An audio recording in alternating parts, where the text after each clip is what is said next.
बेटा, इस कलयुग में बुरे लोगों को अच्छा कहा जाता है, अच्छे लोगों को बुरा कहा जाता है। इस कलयुग में झूठ का बोलबाला है, सच कहीं कहीं है। इसलिए कलयुग ये युग धर्म है, यहाँ अच्छे लोगों को बुरा ही कहा जाता है।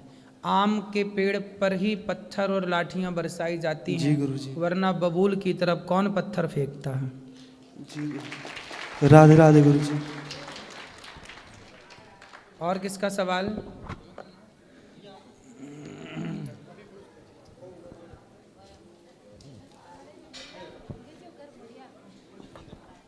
जय श्री नारायण गुरुजी। जी आपके चरणों में कोट कोट प्रणाम। गुरुजी, मेरा प्रश्न ये है कि सेवा भक्ति करते हैं तो दुख क्यों होता है ज़्यादा? दुख क्यों? क्यों जितनी सेवा करते हैं उतनी दुख ज़्यादा होता है? नहीं, ऐसा तो नहीं है। सेवा करने वालों को दुख कहाँ मिलता है। ठीक है, थोड़ा जीवन के किसी पहलू में दुख आ भी जाए, पर सदा दुख ना रहता। सदा ना रहा है, सदा ना रहेगा। ना सुख सदा रहा है, ना दुख सदा रहा है। सुख दुख ना बेटा, दुख से घबराना नहीं चाहिए। आप लोग क्या करते हैं, दुख से घबरा जाते हैं। दुख और सुख ऐसे ही आते हैं जैसे दिन आता है फिर रात आती है, रात आती है फिर दिन आ जाता है। 12 घंटे का दिन है तो 12 घंटे की रात है। ऐसे ही यदि जीवन में सुख मिला है तो दुख भी मिलता है ना। तो दुख से घबराना क्यों? जब सुख आता है तब तो आप शिकायत नहीं करते कि हम बहुत सुखी हैं, हमें बहुत दिक्कत हो रही है, इतना सुख क्यों है। सुख से जब दिक्कत नहीं तो फिर थोड़े से दुख से दिक्कत क्यों। इसलिए दुख को भी सहर्ष स्वीकार करना चाहिए और दुख में मजबूत होना चाहिए। ठीक है। यदि हवा ना चले, यदि मौसम में बदलाव ना हो, जब बदलाव मौसम में आता है, तूफान, हवा, बारिश और फसल सारे चीज़ को सहन करती है, तब तो फिर वो किसान के घर फसल पहुंचती है। यदि वो बर्दाश्त ही ना करे, अब देखो सर्दियों में आप घर के अंदर रजाई के अंदर होते हैं, यस, लेकिन गेहूँ, चना, ये फसल सर्दी में होती हैं। ये पूरी सर्दी में बाहर वो सारी सर्दी को सहती हैं। यदि वो ना सहें तो उनके अंदर फिर वो ताकत कैसे आए जो ताकत उनके अंदर है। इसलिए तो सुख दुख सहना है ना, सहो। आपको सहन करना नहीं आता, इसलिए दुख परेशान करता है। आएगा तो दुख भी हंसते हंसते कट जाएगा। ठीक गुरुजी, अब आप ऐसे आशीर्वाद दो कि सदा बिहारी जी के चरणों में सेवा भक्ति मेरा सदा प्रेम बढ़ता रहे। खुश रहो, खुश रहो।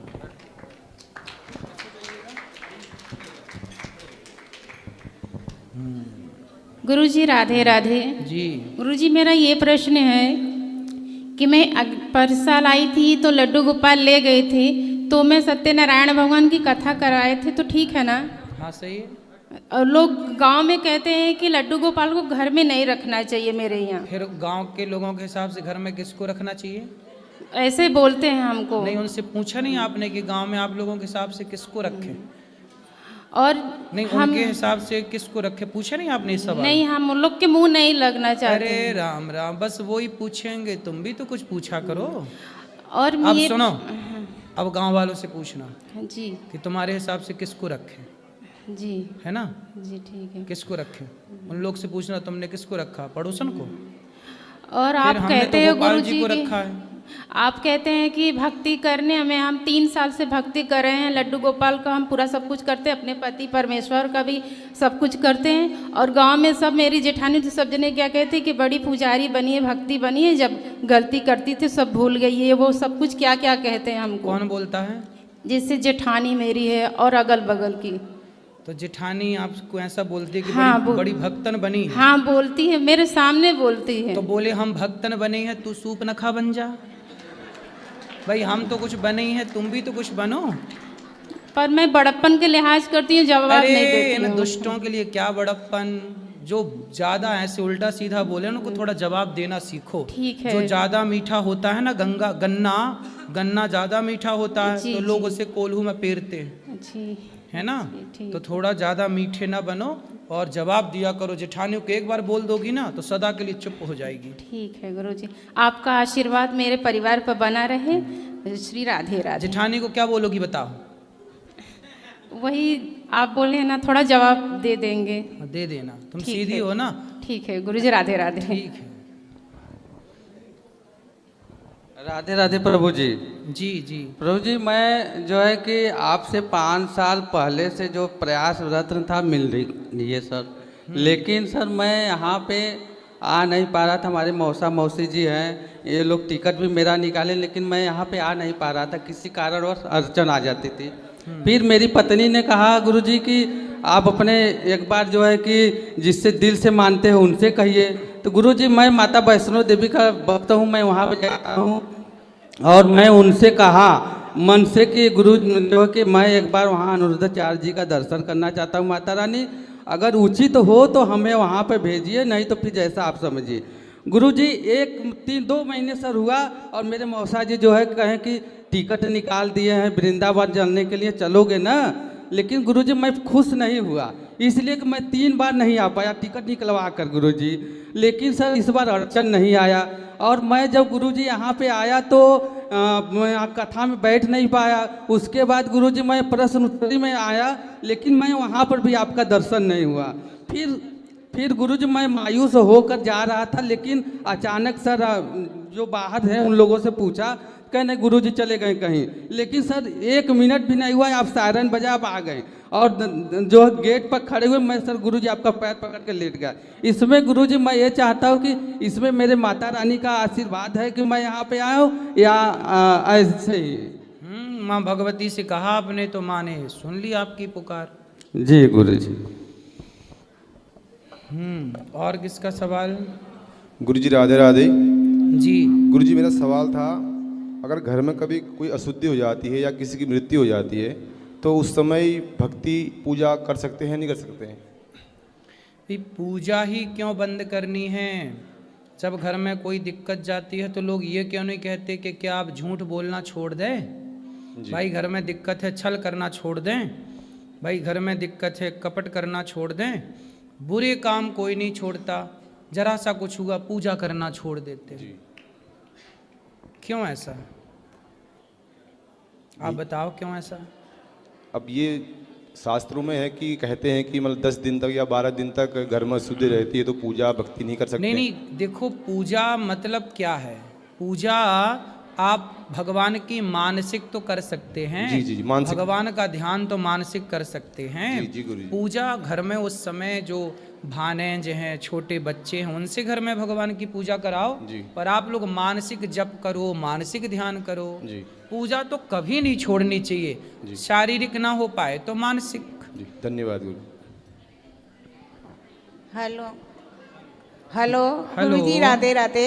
जी मैया, मेरा सवाल है गुरुजी, यहाँ पर महिलाएं और पुरुष आपसे सवाल करते हैं, मेरा पति प्यार नहीं करता, मैं ये नहीं करता, तो गुरुजी ये सवाल गुरु से क्यों?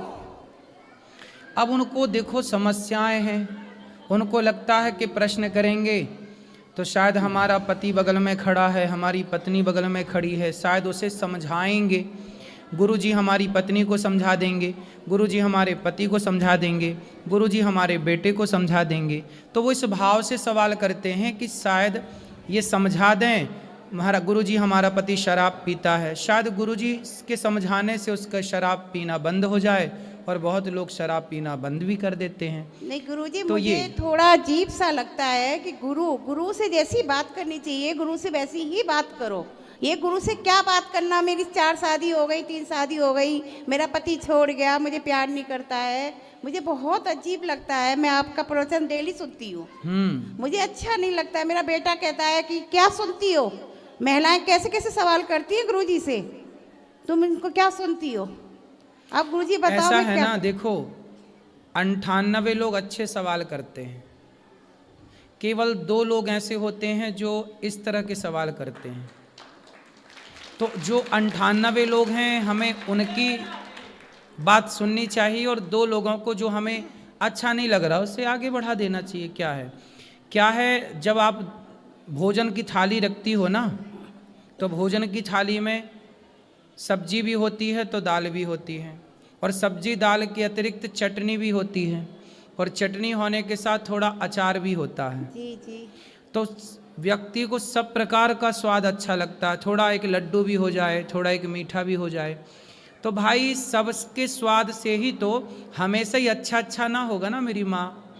पर हम यहाँ बैठे हैं तो कुछ बच्चे हैं, कुछ लोग हैं जो अच्छे सवाल करते हैं तो उसका अच्छा उत्तर भी होता है, कुछ लोग ऐसे सवाल करते हैं तो उसका उत्तर भी उसी तरह से हो जाता है। गुरुजी मेरा मानना है कि भगवान के बारे में पूछो, अपनी समस्या ये क्या है, ये मुझे नहीं अच्छा लगता है गुरुजी। सही है, आपका कहना बिल्कुल सही है, पर धीरे धीरे धीरे धीरे जब लोग सवाल करना सीखेंगे, अभी तक तो क्या था ना कि आज तक बताइए क्या किसी को इस तरह माइक पकड़ के बोलने का कहीं मौका मिलता था? नहीं नहीं। तो ये मौका मिलता है, तो जब मौका मिलता है तो लोग सब तरह की बातें करना चाहते हैं। तो धीरे धीरे जो बात आप कहना चाहती हो वो लोगों को धीरे धीरे समझ में आएगी कि गुरु से कैसे सवाल करने चाहिए, क्या पूछना चाहिए। जैसे बच्चा छोटा होता है ना तो माँ की गोद में जाके सुसु कर देता है, क्योंकि बच्चा है। अब ये छोटे छोटे बच्चे सवाल करते हैं, इन्हें पता ही नहीं होता ना कि सवाल कैसे करने हैं, लेकिन बेचारे शुरुआत तो कर रहे हैं। आज कुछ गलत पूछ रहे हैं तो कल सही भी पूछेंगे। हमें परेशान नहीं होना, ना हमें उन्हें इग्नोर करना है। आज यदि वो कह रहे हैं कि हमारी पत्नी ऐसी है, हमारा परिवार ऐसा है, तो वही लोग कल दूसरी बार आकर के वही भगवान से जुड़ा हुआ सवाल भी करेंगे कि हमने वहाँ गए तो हमारा परिवार अच्छा हुआ, अब हमारा भगवान से प्रेम कैसा हो। पहली सीढ़ी पर पांव जम जाए तब दूसरी सीढ़ी तक पहुँचे। जी मेरा सोचना तो यही है, आपको कोई भी बात पूछनी है गुरु से, अपने भगवान के बारे में पूछो। आप मैच्योर हैं, आप समझदार हैं, पर पहली बार जब बच्चा रोटी बोलता है ना तो रोटी नहीं बोलता, तोती बोलता है। जी। आप बोलती हैं रोटी, पर बच्चा बोलता है तोती। तो हम ये नहीं कह सकते कि बच्चा तुम तोती क्यों कह रहे हो, रोटी कहो। तोती कह रहे तुम तो रोटी का अपमान कर रहे हो। नहीं, वो बच्चे का स्वभाव है। आज तोती कह रहा है ना तो कल रोटी भी कहेगा। पर गुरुजी मेरा यही कहना है, कोई भी आगे से मेरी सबसे प्रार्थना है कि गुरु से इस तरह की बातें ना करें। ठीक है, गुरु से करें, पूजा पाठ इस सब की बातें करें, इस तरह की बातें ना करें। सही है, गुरु है। सही है, सही है। राधे राधे गुरु जी। हेलो, राधे राधे गुरु जी राधे राधे। गुरुजी मैं लखनऊ से आया हूँ। हाँ, और मैं आपसे एक सुझाव मांग रहा हूँ। बताओ। कि हमारा पार्टनर जो है वो अपना धैर्य बहुत जल्दी खो देता है और बात बात पर गुस्सा करता है। उसको ये नहीं समझ में आता कि मैं क्या बात कहाँ पर किसके सामने कैसे कर रहा हूँ। कौन है पार्टनर वो आपका? अरे पार्टनर मतलब मेरी वाइफ। वाइफ क्यों? उन्हीं के साथ ज़्यादा प्रॉब्लम है सभी को, हमारे घर में पूरे परिवार वो को। आपकी वाइफ है कि पत्नी है? अरे दोनों एक ही बात है। अरे नहीं, एक बात नहीं। अच्छा, खैर आप ज्ञानी हैं, आपको मालूम होगा, हमारी समझ से एक ही बात है। वाइफ मतलब वो होती है, बीवी मतलब वो होती है जिसको आप भगा के लाते हैं। अच्छा। और पत्नी, धर्म पत्नी मतलब वो, इस पत्नी के आगे जुड़ा है धर्म शब्द। क्या तो जुड़ा है? धर्म पत्नी ही है। हाँ, जबकि वाइफ के आगे नहीं जुड़ता धर्म वाइफ, बीवी के आगे नहीं जुड़ता धर्म बीवी, है ना। मिसेस के आगे नहीं जुड़ता धर्म मिसेस, जबकि पत्नी के आगे जुड़ता है धर्म, क्योंकि धर्म के अनुसार हमने उसका वर्ण किया है, इसलिए वो हमारी धर्म पत्नी है। जी हाँ। अब जो आपकी पत्नी, आपने शादी ब्याह धर्म से किया कि नहीं? धर्म से किया है। तो फिर वो आपकी धर्म पत्नी है, फिर वो आपकी बीवी। यदि भगा के लाए होते आप तो बीवी होती। अच्छा ठीक है, तो धर्म पत्नी है, वो संतुष्ट नहीं होती हैं। कहाँ है वो? यहीं पर बैठी हुई हैं। बात कराओ। मैया, कहाँ इनकी धर्म पत्नी? देखो, वाइफ से आपको धर्म पत्नी तक पहुँचने का जो सफ़र है, यहाँ आओ, पति परमेश्वर के पास खड़े होके। आप भी इस तरफ आओ, यहाँ आओ कुपचे में, यहाँ लाओ मैया को अंदर। आओ, आप भी अंदर आओ। हाँ हाँ, निकल आओ, यहीं से निकल आओ। देखो खोल दे लाला वहीं से, इतना टाइम लगा क्यों? वेल्डिंग कर दी क्या? बंधी है रस्सी, डबल रस्सी। मैया जल्दी आओ।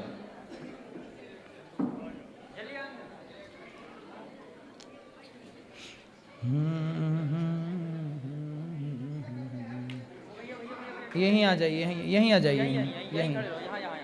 मैया आओ, जल्दी आओ मेरी माँ। कैसी हैं मैया आप? मैया आप बात करो, आप बात करो। कैसी हैं आप? ठीक है। क्या नाम है आपका? शशि गुप्ता। शशि गुप्ता। ये आपके कौन हैं? पति है। पति। तो आप इनसे बात नहीं करती? करते हैं, वो मेरी कोई बात नहीं मानते हैं। नहीं मानते? नो। तो आप काहे नहीं मानते इनकी बात? अब बुढ़ापे में तो मान लो कुछ बात। अभी तक मारते हैं हमको, बहू है दामाद है, मारते हैं। ये बताइए, हम समझदार हैं, हमारे बच्चे सब समझदार हैं, बेटियां दोनों हमारी, एक प्रोफेसर है और एक जो है तो बैंक में है। सब समझदार हैं, सब पूरे परिवार को समझते हैं, मगर ये नहीं समझती हैं तो आप इतने कि वो बड़े हमारा हैं। परिवार है। और ये इनकी नाजायज़ बातें कैसे कोई मान ले? जायज़ बात तो हम मानते ही हैं, लेकिन अब ये कहें कि हम अभी खड़े हो जाओ, अब हमारे अभी मान लो तकलीफ़ है, हम नहीं खड़े हो पा रहे हैं, तो इनको पेशेंस रखना, धैर्य रखना चाहिए, बस ये क्रोधित हो जाएंगे। मैं आपकी बात से सहमत हूँ। आप बहुत पढ़े लिखे हैं, आपका परिवार, आपके बच्चे बड़े बड़े हैं, बहुएं बड़ी बड़ी हैं, समझदार हैं, नौकरी कर रही हैं। आप अपनी पत्नी को मारते हैं? मारने का कारण यही है कि आदमी कब तक बर्दाश्त करेगा। एक सीमा होती है बर्दाश्त करने की, ठीक है, और वो सीमा ऐसी हो जाती है कि सीमा से भी पार हो जाता है, तब क्रोध आता है, और क्रोध में आदमी क्या कर सकता है ये तो आप भी समझते हैं। यहाँ तक कि आत्महत्या तक मैं करने की कोशिश कर चुका हूँ इन्हीं की वजह से। नहीं तो क्रोध इतना क्यों करना है? चलो जब गलत बात होती है तो कैसे कोई लड़के आप मुंह पर माँ है, माँ के मुंह पर तो बच्चे नहीं कह पाते हैं, लेकिन पीठ पीछे तो समझते हैं। मैं आपकी बात से सहमत हूँ, अभी मैं मैया को समझाऊंगा, पर मुझे आप आज ये वचन दे दो कि नारी पर तो हाथ नहीं ही उठाना चाहिए। मैं चाहता भी नहीं हूँ कि मैं किसी पर हाथ उठाऊँ, क्या नारी हो चाहे बच्चे हो। बच्चे हमारे बड़े हो गए, जब तक छोटे थे ना समझते तब तक मैंने उनको मारा। अब मैंने कभी उन बच्चों पर कभी हाथ नहीं उठाया, आज 20 साल से ज़्यादा हो गया है। बच्चों पे हाथ उठाना छोड़ दिया है तो पत्नी पे भी? पत्नी पर भी नहीं उठाता हूँ, लेकिन वही है ना कि इतना क्रोध दिला देती हैं। जब आपको गुस्सा आए ना, हाँ, तो आप एक उंगली उठाओ, इसको ऐसे उठाओ, इसको यहाँ रखो, वो करता हूँ। हाँ, दिन भर में अगर ये 100 बार बोलेंगी तो मैं 80 बार 70 बार जो है चुप रहता हूँ। अच्छा। लेकिन 30 बार तो बोलना ही पड़ जाता है कि कैसे क्या करें। मैया बात करो। मैया काहे ऐसा बोलती हो कि ये देखो चुप नहीं रह पाते? आप ही चुप रह लो। आपसे क्या बताएं, अब आप गुरु हैं, नहीं बता सकते हैं। फिर भी आप ना बोला करो। देखो आप लोगों की इतनी उम्र हो गई, आप लड़कपन आपका बीत गया, जवानी आपकी बीत गई, अब आपका बुढ़ापा है। आपके बच्चे भी मेरे से बड़े हैं, मेरे से उम्र में बड़े होंगे, पोता भी आपका होगा। अब आप इतने बड़े हैं, समझदार हैं, इसलिए मैया आप एक मंत्र मेरा याद कर लो। किसी भी परिस्थिति में अब आप कुछ भी हो, आप ये समझो कि जो है सब ठीक है, भगवान का नाम बोलो, आप कुछ भी मत बोलो। मैं तो यही करती हूँ, कुछ भी मत बोलो। मैं आप ही दिन भर कथा सुनती हूँ, आप ही उसमें रहती हूँ। अब कुछ भी नहीं बोलोगी आप। हाँ। जब आप कुछ भी नहीं बोलोगी तो इन्हें गुस्सा नहीं आएगा, जब इन्हें गुस्सा नहीं आएगा तो ये आप पर हाथ नहीं उठाएंगे। अरे कोई बात गुरुजी नहीं मानते, कोई बात हैं?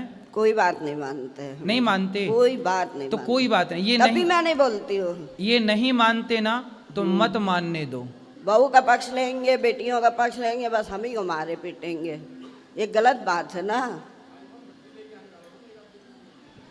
अब ये कह रही हैं कि बहू का पक्ष लेते हैं, बेटी का पक्ष लेते हैं, क्या वो समझदार नहीं है? क्या वो ये नहीं जानते कि हमारी माँ सही है या गलत है? अरे भगवान, अब